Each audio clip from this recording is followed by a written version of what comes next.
Midnight Pain 28. A deafening silence falls around the table. I turn my head to look at Musa, wondering how he is taking the news of his mother dying in a few months, because at the end of the day death is still death whether you are prepared for it or not. Is there nothing the doctors can do? He asks in a low tone, and his mother just shakes her head with a smile. We will get a second and third opinion. Hell, we can even ask for a fourth opinion if we have to, but what I do know is that you are not going anyway. I can see that he is trying to act strong even though his voice is selling him off. And the best way to tell me all this was calling me for lunch in the presence of someone that isn't even family, right? He asks. I feel the pain in the way that he talks. When his mother doesn't respond, he stands up and I want to follow him, but she stops me. You could have told him at a different time and place. I hear myself say after much silence. And you think that would have made things any easier or different? I swallow hard, not knowing what to say. I found out about my cancer 2 years ago.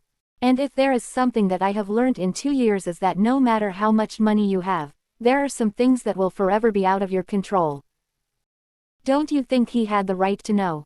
Isn't 2 years a long time only for you to tell him now?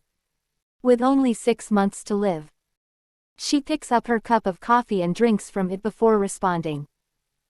I thought about it. My doctors and therapist advised that I tell him, but I didn't think it would be wise. Musa was going to put his entire life on hold just to make sure that I was okay, and that is something I wasn't going to subject him to.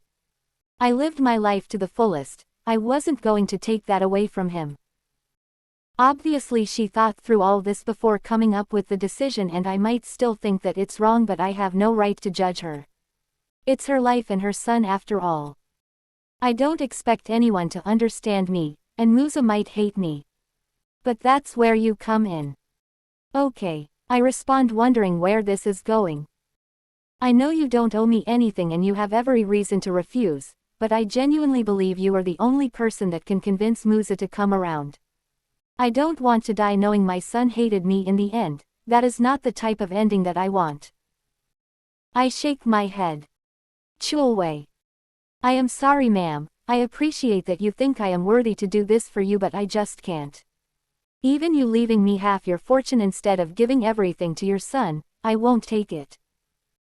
A part of me hoped that this conversation would go a different way. I am sorry, I have to leave. Think about it. Don't refuse just yet. Enjoy the rest of your day, ma'am.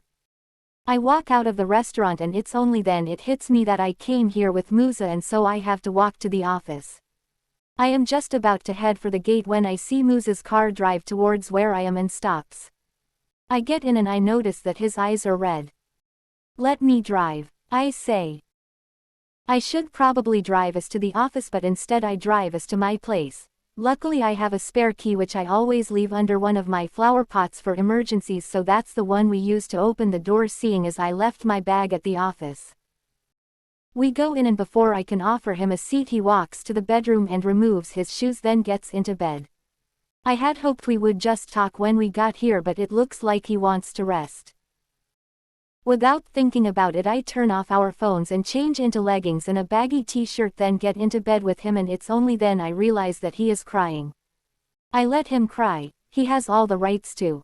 His mother in her decision-making might believe that what she did was the best for her son, but I think it was selfish. There is no way you are going to find out that you have a terminal disease and you tell your only child 6 months before you die. He cries silently and I decide to hold him, feeling bad for him. The death of a parent is never easy and I might have lost my own, but pain hits all of us differently, so I won't try to tell him that I understand, because no one ever does. Quench's girl.